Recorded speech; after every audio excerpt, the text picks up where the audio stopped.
Oh Yeah is brought to you today by Dr. Norm's Tannabis Tooties. Dr. Norm's combines the two things that I love into one tasty little package, Tooties and Tannabis.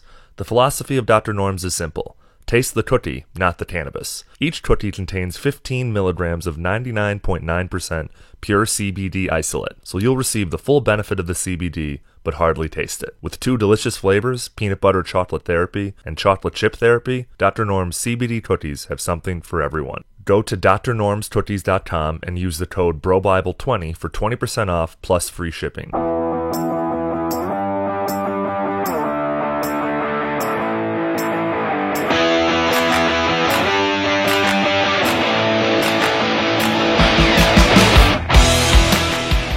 Assholes.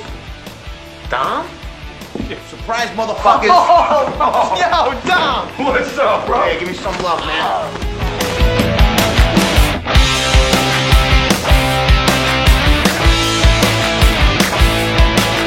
Hello!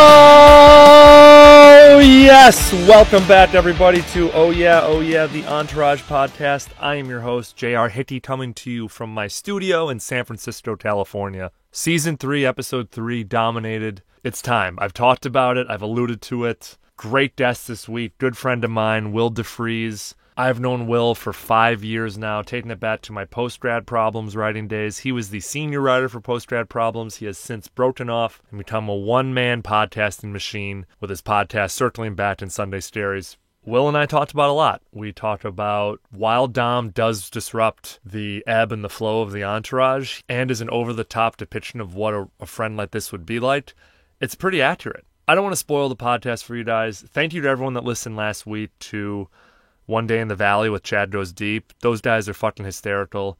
If you haven't yet, go back and check out that episode. Check out all the episodes we've done. We're at almost 30 episodes in the can now, another 60 to go, so we're about a third of the way through the podcast, and we're only getting bigger. We have our sights set on some pretty big guests, some pretty big moments coming up in the show's run, so make sure you tell your friends. Thank you to everyone that's left 5-star reviews. Those are super important. If you are listening and haven't left a 5-star review, please do. And don't forget to follow the social media accounts at OhYeahPod on Instagram and Twitter. Really quick programming note. In today's episode, Will and I talk about the car situation that the boys have, and I mistakenly accuse Entourage of having a continuity error, because I thought that they were driving around in the Maserati, which, as we all know, Vinny gave to those two nerds at the end of One Day in the Valley last week. So in real time, Will and I thought that that was a mistake. I kept it in here in today's episode, but I do realize upon going back that it is a Mercedes that they're driving in today's episode. So I think they drive around in this Mercedes for the next 2 episodes or so until they get the Aston Martins. So without further ado, here's Dominated with Will DeFries. Welcome back, everybody. I am joined by the former head writer for PostgradProblems.com. He's currently one of 3 co-hosts on the very funny podcast Circling Back, and is the curator, producer, and host of the insanely popular podcast Sunday Stories. Dialing in from Austin, Texas, Will DeFries. Welcome to the podcast. Good to be here, John. Excited for this. Excited to talk about Entourage? I am. It's been a while since I've been watching it, but now that I've got the hook in, I think I might start watching a little bit more. Oh yeah, now that you've had a taste, you're gonna ride that pony. Well, I just apologize that this isn't a Frasier rewatch podcast. That's something that's probably going to be down the line for me and you. Yeah, I'm a little worried that like Kevin Smith did one called, I forget what it was called. It was a name that you would assume would be a name for a Frasier rewatch podcast. Sure. So he stopped doing it. So maybe there's an opportunity there still. I think there might be 275 episodes for sure. So yeah, there's like 13 seasons, so and like 23 episodes per season. So it'd take a while. Yes, it would. And we are doing Season 3, Episode 3 this week of Entourage. This is a big one, Will. I wanted you for this one because it's a little contentious. It is. I've referenced it a lot in the lead up to this episode. People bring it up randomly. What are you going to do for the Dom episodes? What are you going to do? And you're here. We're going to talk about it. But before we do, tell me about your experience with Entourage. What was it like? You know, when did you first discover it? Did you watch it from the beginning? Did you complete the show all the way through? I didn't know what it was when it first started, just because we didn't have HBO, and I was in high school when it started. And so when I met a buddy of mine my freshman year, and he had the DVD sets for them, this was back when everyone had DVDs for everything, and they didn't have any HBO Now. So he was like, yeah, dude, you got to start watching this show. And I forget what episode it was that I started on, but I remember somebody getting out of a car and beating in a windshield. And I know exactly which episode that is. yeah, I was like, this is great. I'm going to start watching this. And so from that point on, I just started watching it, and I would watch every single new episode when it came out. Did you follow it all the way through to the finale? I did. Did you see the Entourage movie? I didn't see the Entourage movie. I actually, hold on. I might have, but I might have like blocked it out. Blocked it out. Yeah. Now that you mention it, I actually think I did. I just have no recollection of it. So all in all, a positive experience with Entourage. You enjoyed a Sunday night with the boys. Absolutely. Especially at like that age too. It was perfect. Like anywhere between 18 and like 25, it was like, yeah, this is the perfect show to wind down with on Sunday night. It was always like a nice come down from whatever like serious hour-long HBO dramedy preceded it at the time, right? Like it was probably like in the last 2 seasons it would have been like Sopranos. Like after that, I don't even know at this point what it would have been, but 100%. And as you know, I'm such a fan that I started this podcast, and here we are, 27 episodes in, and 68 to go. I'm not counting though. Who's counting? Yeah, who's counting? All right, so let's talk about Dominated, episode 3 of season 3. It aired on Sunday, June 25th, 2006. The same weekend, a movie was released in the United States that was a sequel to an even bigger movie. And this movie was called Pirates of the Caribbean: Dead Man's Chest. Now, this isn't like a really popular movie like in the cultural conversation. Did you see the sequel, Will? I did. I think I've seen all of them. Okay. I think just like with my experience with the Entourage movie, I think I like blacked out the sequel. I did enjoy the first one, but then it just the first one's fantastic. Yeah. The first one's kicked off this billion-dollar franchise, but it's the second one that, surprisingly, in my research, broke all of these huge box office records. It was the biggest opening weekend of all time at the time. It was the fastest film to gross over $1 billion at the worldwide box office. It did it in 60 days. God. And it's the third highest grossing film of all time at the time, behind Titanic and Lord of the Rings. It's currently still in the top 25 of highest grossing films. I don't remember this movie at all, to be honest with you. I think if you showed me a scene from it, I'd be like, oh, I remember that scene. But I don't remember any specifics from that at all. Whereas like the first Pirates of the Caribbean, I remember a lot of it. Yeah. Same. It received a bunch of Academy Awards nominations, Best Art Direction, Best Sound Editing. It won the Academy Award for Best Visual Effects. It was so popular, they released a sequel at World's End, I guess it's not a sequel, this would have been a threequel, a third Whatever movie. It's called. Within a year. That's how quickly they were trying to rush this shit out. You're like, run it back before Johnny Depp dies. Man, so that's just a little context for you. A little context as to when this was. In this episode, after a night on the town celebrating Vince's bona fide movie star status with the success of Aquaman and the unveiling of the new Aquaman theme park ride, the crew gets a surprise visit from Dom, a recently paroled childhood friend from Queens. Back in the day, Dom took a rap for Vince, so Vince is glad to help out his friend in any way that he can. But Dom's brash ways quickly prove to be too much for Eric, Drama, and Turtle. Unfortunately for them, Vince hires the Dominator as his new head of security, so it looks as if he'll be around for a while. Meanwhile, Ari has his hands full, trying to keep his daughter away from an egocentric tween star with bad intentions. Will, before we get into the Dom stuff, what was your favorite moment from this episode? I think it was actually, I hated this character, Max, but I really enjoyed when he told Ari off just because it was like, oh, okay, that came out of nowhere. I like that. Stay away from my daughter. Keep dreaming. Maxie, listen to me, or I will squash you, okay? How you gonna do that, huh, Gold? With you and your 5-man agency? Don't make threats you can't keep. This episode was kind of like setting the table for a lot that was to come. And so there was no like big splash scene that is like a trademark scene of everything. But for some reason, when I was watching it, I was like, you know what? I think this was my favorite part.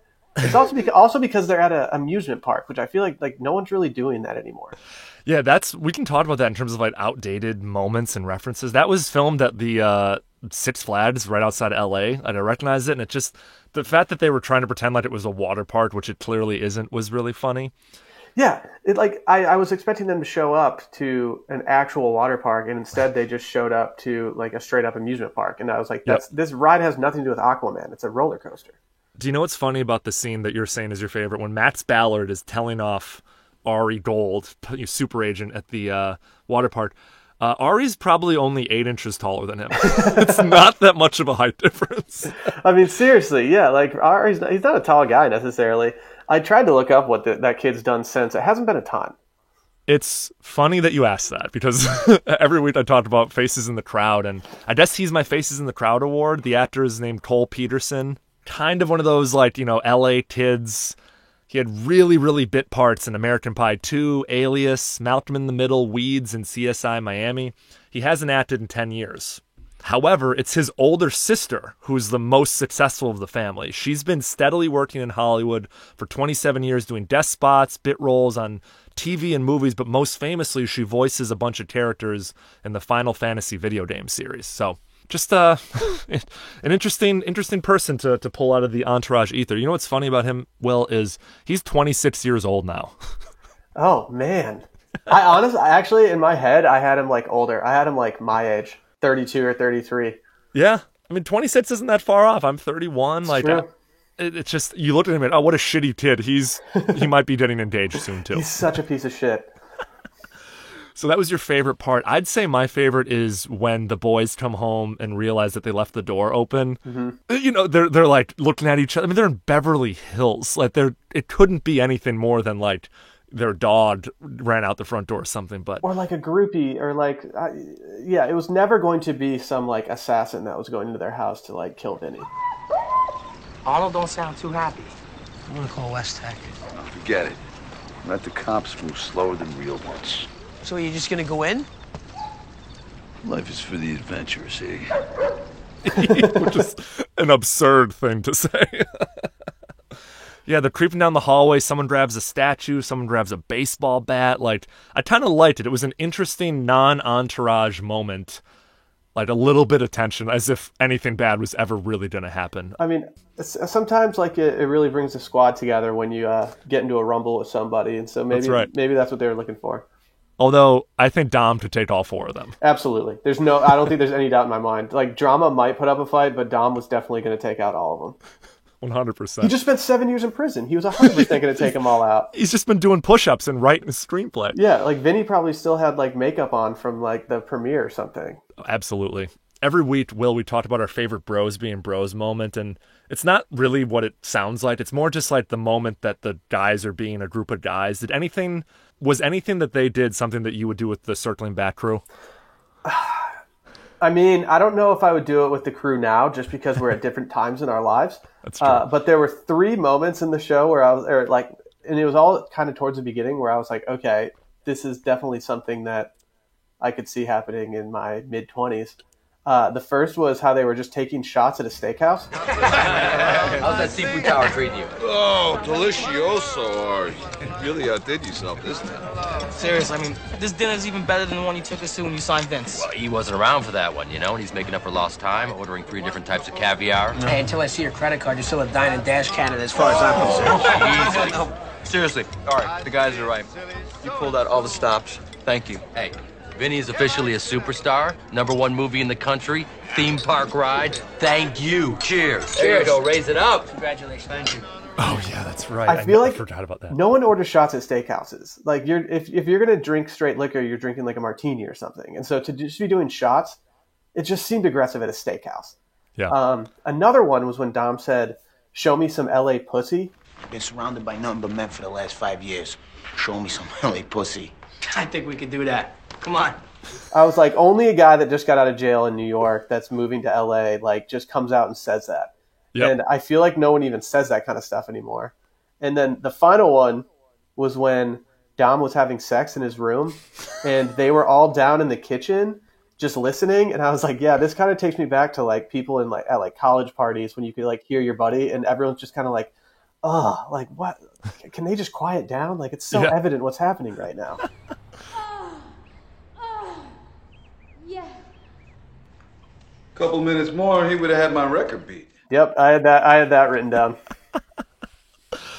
Absolutely. I had the whole steakhouse scene because they're kind of they're not obnoxious. They're just being like kind of hoodlums at dinner, you know, like as they're walking out, it's at Mastro's they film this, as they're walking out, they're kind of pushing people out of the way, and it's just like you're just like, man, if I was standing there waiting for my table and Vince Chase, his agent, and his like 3 boys from home pushed past me, I'd roll my eyes a little bit. Yeah. Oh, I'd be like, what the hell? Like, are you serious? It's like, be more LA right now. I also had, there's a moment at the water park where Drama and Turtle go up to E because they finally had it with Dom.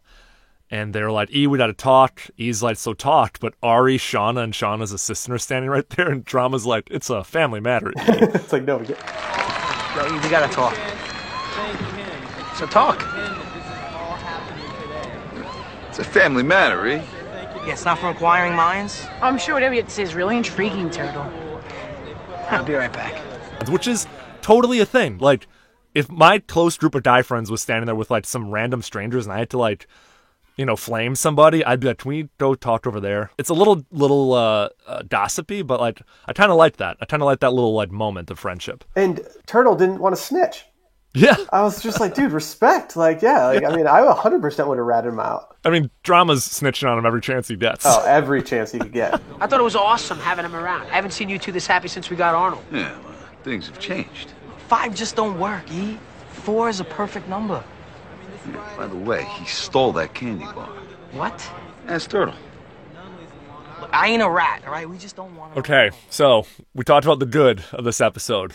The elephant in the room, Will. What was your least favorite moment from this episode?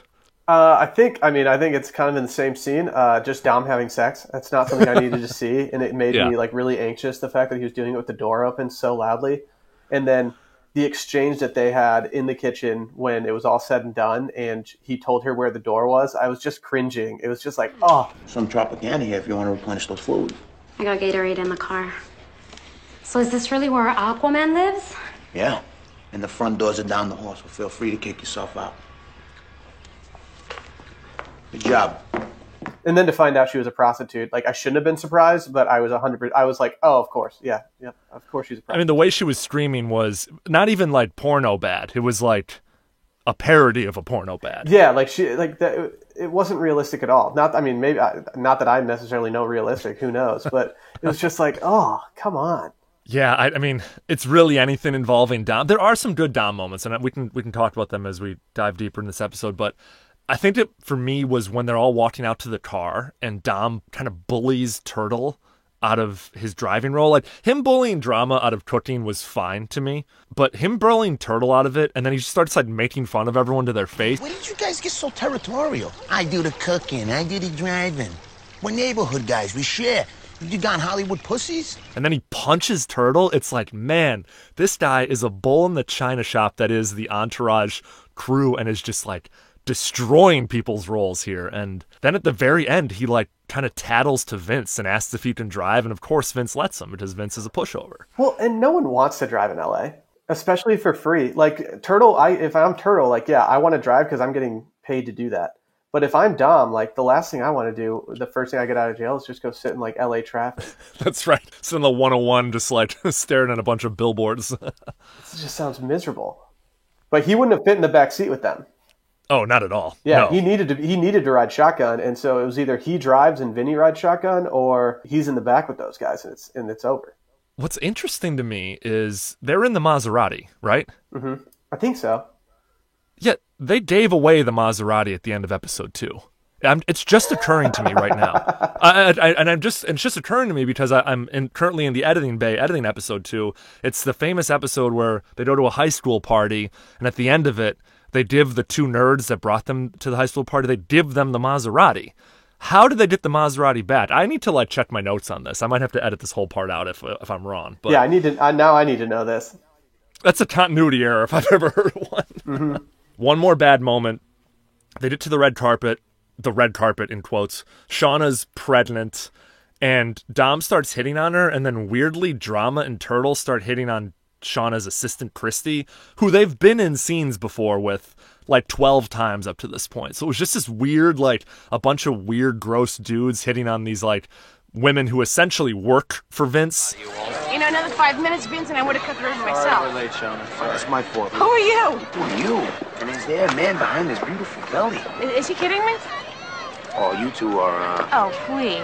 Girls, this is my boy from back home, Dom, Shauna, Christy. This is Ari. Hey, you girls gonna ride with us? If I wanted to induce drum, I'd be at the hospital. well, if you change your mind, you can sit next to me. I always wanted to be involved in the birthing process. That's disgusting. It's all right. You sit next to me. I'll take care of you, Christy. Even more disgusting. And I didn't have any like problems with it, like it was problematic. I just didn't like that it was just sort of like shoved into that scene. It was completely unnecessary. Well, to me. and that was the same time that Dom tried to fight the camera guy. And Yeah. that was like a terrible part, not because it was necessarily bad, but just because you could feel how uncomfortable it was. Sam, over here. Back off. You do jerk off. No, here we go. Jesus Christ. He stole that candy bar, too. What? Yeah, it's okay. Give him back his camera. Sorry, Yel. Thanks, Vince. Here, come here. That's all right. Come here. Take the picture. Take the picture. It was like well done. It was a Oh, very yeah. like realistic thing where I was like, oh, please don't do that. Fun fact, well, that cameraman is a notorious Hollywood paparazzi or paparazzo. E.L. Woody was like the first guy to splash Mark Wahlberg's photos all over People magazine.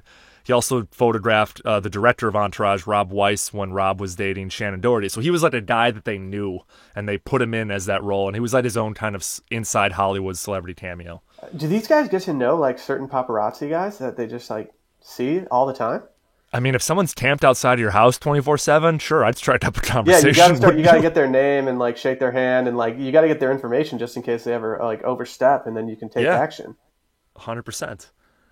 What line or quote from this episode jumped out at you, Will? This is so hard. Like This was tough. and I hate that all the lines that I loved were drama lines. Like Wait, hold on. Are you a drama hater? no, I love it. I love them, but I just feel bad that like every single line that I wrote down was from drama. You already said it. Life is for the adventurous. I really enjoyed that. You already said a couple minutes more and you would have had my record beat. Another great line. Sorry for stepping on all your lines. And then he said, but my favorite line, hands down, was then I know when what it is. Dom wanted to start cooking breakfast, and he said, "What are you doing with my La Crusette, bro?" What are you doing with my La Crusette, bro? This? And you use it to cook your goof some breakfast. And I was just like, that is such a good line. I know. It was so specific, and I just love. Like, I now need to get one so that I can start saying that to people when they step into my kitchen. I'm like, "What are you doing with my La Crusette, bro?" Did you look it up? I looked it up. It's a brand of cookware that's like very pricey, of course. I used to sell cookware, and so while I didn't sell La Crusette, I know about it. And Interesting. I think Sally's probably going to register. My fiance, she's probably going to register for like all of it. So That'd be nice. yeah. I also did enjoy when he said, You just don't use another man's deodorant. Period. which is so true. 100%. I've never thought about that, and it's partially because I've never thought about using somebody else's deodorant, but I've also never imagined somebody else using mine. And that's just something. It's like that's guy code. You just can't be sharing that kind of stuff. You also never use another man's chapstick if you're a man that uses chapstick. This is true. Couple lines for me. This one's like kind of a prescient line that like isn't like a one that it's memorable, but as they're going up the roller coaster, Vince turns to E and he goes, So what's the rule on these things? The slower the rise, the quicker the fall? Yeah, something like that. and I think that like maybe I'm way too deep on this Entourage shit, Will, but I think that was like supposed to telegraph the next 2 seasons of the show when essentially Vince does nothing but fail. Because just the episode earlier, we find out that he's the #1 movie star in the world, biggest box office opening, and so very quickly, within an episode, things start going bad. Dom shows up, they lose the Median script, and then it just spirals. Then they finally get the Median script back, then they create Median, and then it fails. Like, I thought there was something interesting about that. And in that same scene, on a funny note, Dom turns to Ari and goes, So what kind of fruit name is Ari anyway?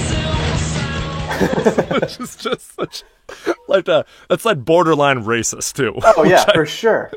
How many times did they have to tape that scene? I've wondered that. Because they timed that one part right in time for the drop, and Yep. you could see E looking at Vinny, kind of like hesitating, and then Yeah. all of a sudden they drop, and I was like, man, like that hesitation was definitely real because they were like, all right, we need to go down now. And I think Jeremy Piven did have some real problems with roller coasters because if you see some of the behind the behind shots. Like the shots from their back of their heads, there's very clearly a stand-in for Piven. It's like I mean, you can tell by the hair, to be honest, because Piven's hair is kind of so ridiculous. Like it's very clearly like a much skinnier, smaller actor sitting next to Dom. But yeah, I honestly don't know. There wasn't a lot of like research I could find on this episode. I tried to do a deep dive, and maybe because people were so unanimously opposed to it. I think that's probably why. Hey guys, I wanted to tell you one more time about Dr. Norm's Cannabis Cookies. Forget your obsession with other types of sweets, because Dr. Norm's cookies deliver a delicious experience that just can't be duplicated. With medicinal and therapeutic qualities that are tasty, original, and safe, no matter what your lifestyle is, there's an option for you to choose from. Founded by a brother-sister team, the philosophy of Dr. Norm's is simple. Taste the cookie, not the cannabis. Each cookie contains 15 milligrams of 99.9% pure CBD isolate, so you'll receive the full benefits of the CBD and hardly taste it. With 2 delicious flavors, peanut butter chocolate therapy and chocolate chip therapy, Dr. Norm's CBD cookies have something for everyone, no matter how experienced you are in cannabis-infused products. Go to drnormscookies.com and use the code BROBIBLE20 for 20% off plus free shipping. That's code BROBIBLE20 at drnormscookies.com for 20% off your order plus free shipping. And now back to Dominated with Will DeFries. What was your favorite song from this episode, Will? Or what were some of your favorites? This was interesting. One of my favorite bands ever had a song in it, and it was Banquet by Block Party. Oh, wow. I got really into them in high school, like really, really into them. And they're actually touring now today, doing the album that Banquet is from. And they're doing a series of shows where they're just playing that album straight through. And so I was amazed when I heard that song in there, because up until then I had, I think, Ride With Me by T.I. And I was like, oh man, this isn't even like that good of a song. I wish I could choose a better one. And the second I wrote down Ride With Me by T.I., that started playing. And I was like, oh, perfect. Like, this is one of my favorite songs anyway. Yeah, it plays when Vince is getting presented the key to the water park, which I didn't realize was a thing you could get. Oh, that's not a thing.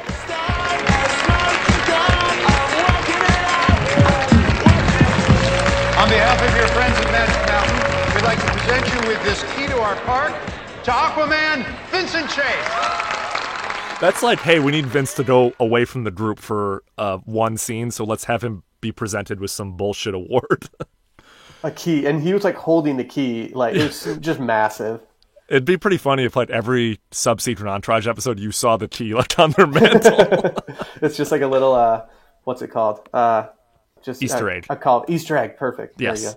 There you go. I liked Frank Sinatra. I've got the world on a string. It was a little on the nose for them out to like a steak dinner and suits, and like, you know, he just had the biggest opening in the world, so he definitely has the world on a string. That was just like kind of made you feel good. And I've never felt bad when Sinatra's playing. Exactly. Like if I'm in a steakhouse, I want to hear Sinatra. And I will say I love Jurassic 5, and there was a brief little bit of Red Hot that played as they're kind of opening on the shots of the Aquaman ride at the water park. I think I missed that. Gotta watch the episode 3 or 4 times like I have to do, Will.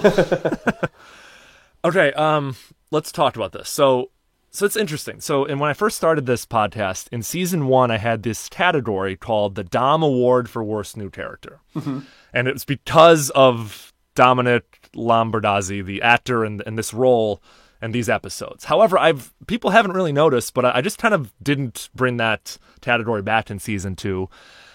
Because out of respect for the actor, out of respect for the people who listen to the show, I'm not trying to shit on somebody's career choice or something they did to collect a paycheck.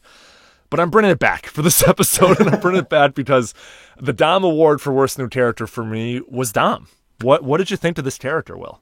I wasn't a Dom guy, and I don't think anybody was supposed to be. I think that was the point of Dom. He had to be this person that you didn't want in their crew. And it was like this perfect gruff entrance, this like sense of entitlement because he's been friends with them, even though he's in jail for 7 years. Is it 7 years? Am I right when I say that? Yeah, he says he's been in the tan for 5 years, maybe 7. You're right. For 2 joints? 2 joints, but then he punches the cop afterwards. That's the whole thing. Okay. He says he could have been out in a week if he hadn't punched the cop. Which is a little bit of like, I'm like, Vince, you're a pushover if you think this is your fault that the guy's been in prison for 7 years. I mean, that's a long time. I guess that's just a lesson to everybody. Don't punch a cop.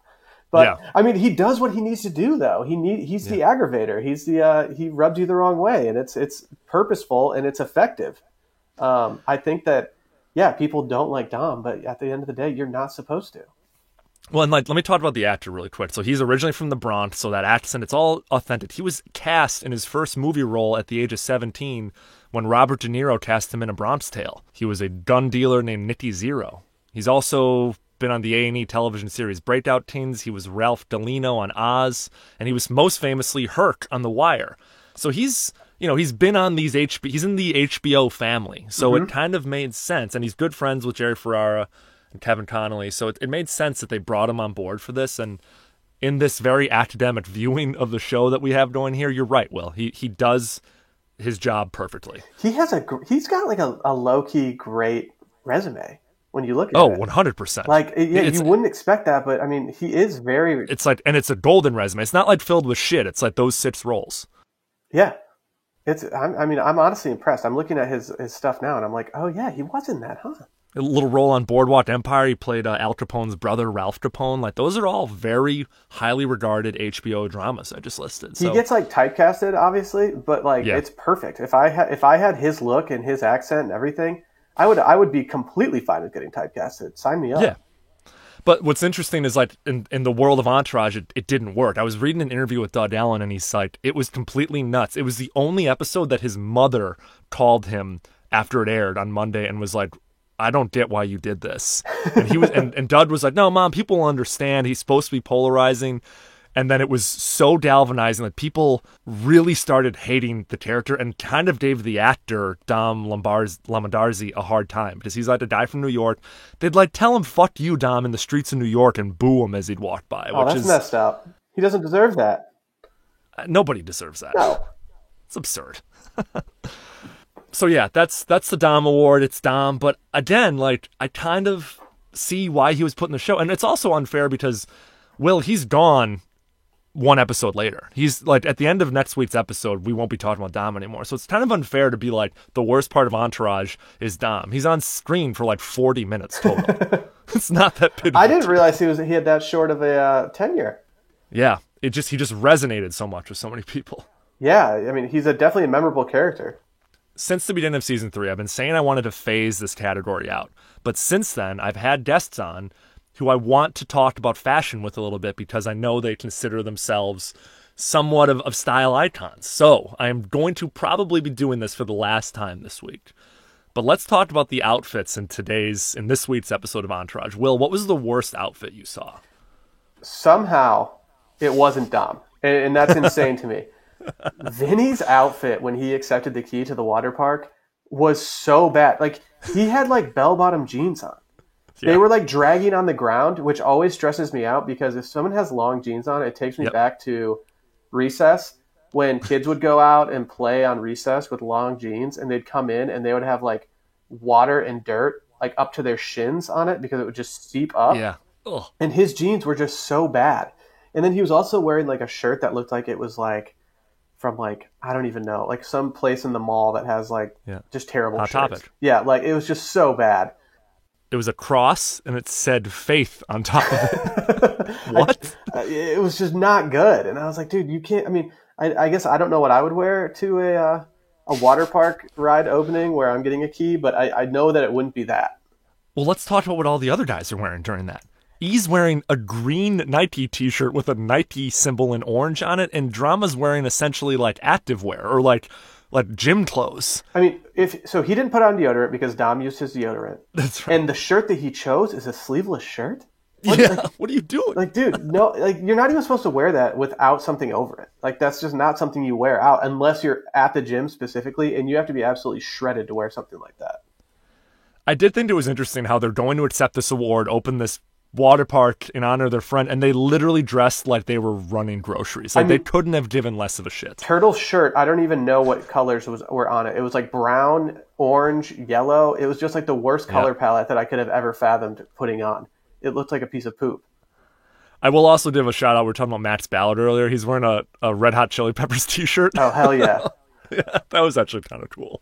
Well, Dom's style is terrible, but it's exactly what you would want it to be. And like, you can't expect him to have a bunch of good clothes. He was in jail for however long. Like, yeah, none of Drama's clothes fit him. Like, yeah, Like he can't. How do you even get those clothes out to LA? The thing that I did hate on Dom was the like, what is it, newsboy cap, whatever that is. Stally tap. Yeah, it's like that is something that no one should own unless you're Samuel L. Jackson wearing it backwards. Mm-hmm. Yep. We talked earlier about some outdated references that were made. Did anything else jump out at you as being particularly outdated? Yes. Ari's daughter, when she was talking about Max, said that Max is in talks with the studio about taking over the Cody Banks franchise. And I was just like, okay, like no one has thought about Cody Banks since it ended. No one's begging for that to come back. I'll just see you tomorrow. Actually, you won't. We're going to Six Flags tomorrow, so. Yeah, I know. I'll be there too. Why will you be there? Max is in talks with the studio about taking over the Cody Banks franchise. Plus, my peeps think it's good press up. Was Cody Banks a franchise? Did I miss that? Yeah, like who was Cody Banks? Was it Frankie Muniz? God, yeah. And so like, I mean, I just Googled it. It's got a 39% on Rotten Tomatoes. Like, they weren't trying to have someone take that over. They were trying to kill it. He would have been a good person to take it over, I guess. Oh, totally. Do you know that Frankie Muniz doesn't remember his career? Have you read about this? No. He has severe brain trauma because the second he became an adult, he became a professional race car driver. And he had so much money from Malcolm in the Middle, and he hit his head so many times, in his car, whipping around turns and stuff, that he has severe memory loss issues about the entire first 15 to 20 years of his career. How insane is that? That's insane. That's nuts. I hate to tie this back to Frasier, but yeah, Frasier had substance use problems, and I know that he wouldn't remember a lot of this stuff, but I don't think Frankie Muniz had the same issue. No, but Frankie Muniz for us, guys in their early 30s, he was the it child star growing up, and was one of those ones that kind of made it, became normal, became a fully functioning adult. But when you hear that story, it's very sad. Yeah, that's upsetting. He's if you go to the Netflix menu on Apple TV and you hover over, I think it's CNN or something, and it's called the 90s. The clip they show is about Frankie Muniz. I'm like, oh, that's they had to choose one clip to represent the 90s, and they chose the Frankie Muniz one. Good for him. Jesus, an entire decade. The last outdated reference, then we'll move on. As Max is leaving the Gold's house, he says to Sarah, "Later, dude. I am you late night show." Which just really took me back. Oh, dude, they were. I mean, I had that somewhere. I forget where I had that. These days, you would 100% have an iPhone. Your dad would never take it away. And so being on a laptop and just sending IMs late at night, it did take me back, but it is so dated now that there's no way that kids are still communicating that way. And if they are, then I'm more out of touch than I thought. I never even had a laptop. I had to go IM on my family computer. And when my parents told me, get out of here, we're going to bed, I just had to stop my conversations. Oh, I was splitting time with my sister on that. Yeah. Yeah, just leave that away message up, and oh man. So along these lines, if this episode aired today, we kind of talked about, but if this exact same plot happened, how would it be different? That's tough. We talked about it earlier. Dom would not have gone to prison for 2 joints. In fact, no one would have stopped him because weed's pretty much legal everywhere now. Yes, exactly. They wouldn't be worried about and I feel even if you're in a place where weed's not legal, you're not you're not getting in trouble for 2 joints. I feel a lot of cops would just be all right, throw this away. Yeah, or we're throwing this away. Get the hell out of here. Unless I'm just ignorant. I just think that that's not something that people care about. I mean, TSA agents won't even take that away from you anymore, and it's pointless. Would Vince what would have replaced the water park? What would Vince be going and doing? The Aquaman? I'm having trouble wrapping my brain around it because I don't Harry Potter World is absolutely massive, and people love it, and so I'm like, okay, well, was Aquaman on that level? Maybe it was. It was the #1 movie, and I can't tell if that is actually something that would still happen these days.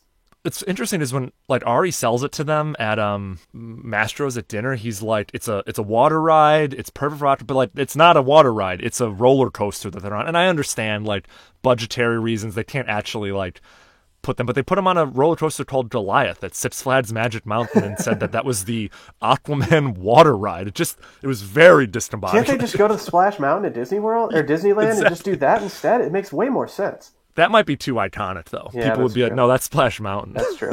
And another thing that I thought would never happen is the house break. If they thought they were getting broken into, they would 100% have cameras up that they could view from their phone, and they would have never even had to leave the car before they knew exactly what was going on. Oh, they would have been ordering their dessert at dinner and would have gotten alerts on their phone that Dom was in the house playing with the dog. And then the final thing was that Dom was smoking a cigarette in the club. Oh, that's right. And I saw like, that too. I was like, yeah, no, like, I mean, I haven't been to many clubs lately, but I don't think you can smoke cigarettes in most of them. I know you can in casinos and stuff like that, but yeah, I think in a club you're going to get asked to go somewhere else. A lot earlier in the episode, you mentioned how Dom's like, show me some of that LA pussy. You know who Dom is like? Dom's like the guy who you go to Vegas with who's never been to Vegas before. And he's like just chomping at the bit to see every single part of it.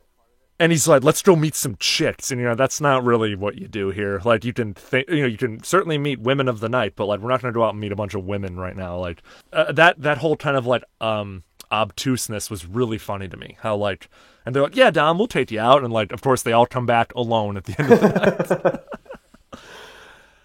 This is a new category I wanted to bring up, and I've referenced it I think once or twice, and it's going to be a mainstay here on Oh Yeah, but we're going to do a Sits Man Award every week, and the Sits Man Award is someone who comes in, makes good use of their on-screen minutes, and kind of like makes an impact. Do you have a Sits Man Award for this episode, Will? I don't really have one. I'm struggling with this one. I was hoping that you could help me out here, and I might be able to get a little inspired. I'm getting a little repetitive here because he was the worst character in the episode, but I think it's Dom. Yeah. I mean, that makes sense. Like, now that I know that now that you enlightened me to the fact that he was only in the 2 episodes, it makes sense that he would get the Sits Man Award. But just the impact he had on the show, the landscape of the show, people's like memory of the show, like it has to be Dom. I like regrettably am giving it to him, but it's so true. You might have to rename the Sits Man Award the Dom Award because, yeah, he does make the most out of his time. He's one of the most memorable characters from the show, and he's hardly in there. Let's move on. So every week we talk about our favorite Johnny Drama moment, but I also want to start talking about our favorite Ari Gold moments because Ari's such an iconic character. Jeremy Piven won 2-3 Emmys for the role. He was nominated 5 times. Which Ari Gold moment from this episode stood out to you as being particularly good? I don't think most people would choose that. I think I might be the only people to choose this. I really enjoyed the fact that he took Xanax in order to go on a water ride, which like water rides usually aren't that wild and stuff. But I just enjoyed the fact that he was like, no, I got to take a Xanax. There he is. All right, you made it. E, I hope you brought your lifts because I'd hate to see you sidelined by the ride's height requirement. Oh, that's funny. I'll be laughing about that one on the ride when you're having a panic attack and blowing chunks. Not if the genius minds behind Xanax have anything to say about it, you won't. And obviously it wasn't a water ride, but at that moment when you said that, I was thinking like, okay, water rides don't really get that out of control or like high speed, so it seems unnecessary. And then I also like that he followed up the Xanax comment with like almost his very next line was talking about how Max needed to go take his Accutane. Ari's just like a pill guy. Mm-hmm. Yeah, like he got 2 like hardcore pill references in like very quickly, which I don't think Ari probably has that many. No, but honestly, like he's Ari Gold super agent. He works from dusk till dawn. Like that character probably was on a lot of pills. Oh, he probably took Adderall and then like took Xanax to sleep. That's probably before it was fashionable. Yeah, he was doing it before it was like cool and people would tweet about it. Yeah, I think I liked the whole plot of Ari being overprotective. Yeah, I liked that they gave him his character that side. Up until this point, he'd just been kind of like a mouthy, aggressive. He had these great moments where he'd stalk into an office and like motherfuck somebody, but seeing like a softer side to him, even if it was under this guise of like wanting to get this teenage boy away from his daughter, it was nice. They did a good job with that, I think. Yeah, and it's interesting because like you see him in every other scene that he's pretty much ever in, just out being the alpha and just dominating people, and then the only person that I guess there's a few people that he can't really tame is like his wife and his daughter. And it's great. It's a great little dichotomy there. Baby, you know that I love you, right? Of course. And you know that it's out of love when I tell you that I don't want you coming to the water park today. And I don't want you seeing Max anymore. Why not? Because he's an actor, honey, and actors are bad. I know this, honey. I work with them all day. Mom used to be an actor. And now she is not, and that's why now she is good. Daddy, you're being unfair. I really like him. You can't keep us apart for no reason. Well, I can certainly try. Mom? Your father? I hate you guys! I hate you! I had the biggest crush on Perry Gilpin back in the day. Oh, man. All because of her role in this. It was nice. It was nice seeing her again. It had been a while. Yeah, we're trying to get Perry on the podcast. She seems open to it, so. She's great. She just got back from running her yoga retreat in Costa Rica, which she co-owns with her husband, so. Or did I mess her name up? That's a vibe. Perry Reeves. Yes, I see. This is the third Frasier reference. I went straight Frasier with it again. It's okay. I named Roz. I'm sorry. It's okay. They do look a lot alike. That's a great connection, to be honest with you. Johnny Drama, iconic character. Will, we've talked a lot about drama moments from this episode. I'll throw out one more if you have any more. They're creeping through the house. They're being quiet. Did you smell something? Is that sausage? No, that's gourmet kielbasa. It's been aging for 3 days. It's gonna surprise you guys. Kill that son of a bitch. What? Yeah, what's with the meat in the beginning of this episode? He also brought a 32-ounce porterhouse with him out. Like, how did he get that? Did I miss how he got that steak? They were at Mastro's. I know, but it sounded like he stole it as he was walking out or something.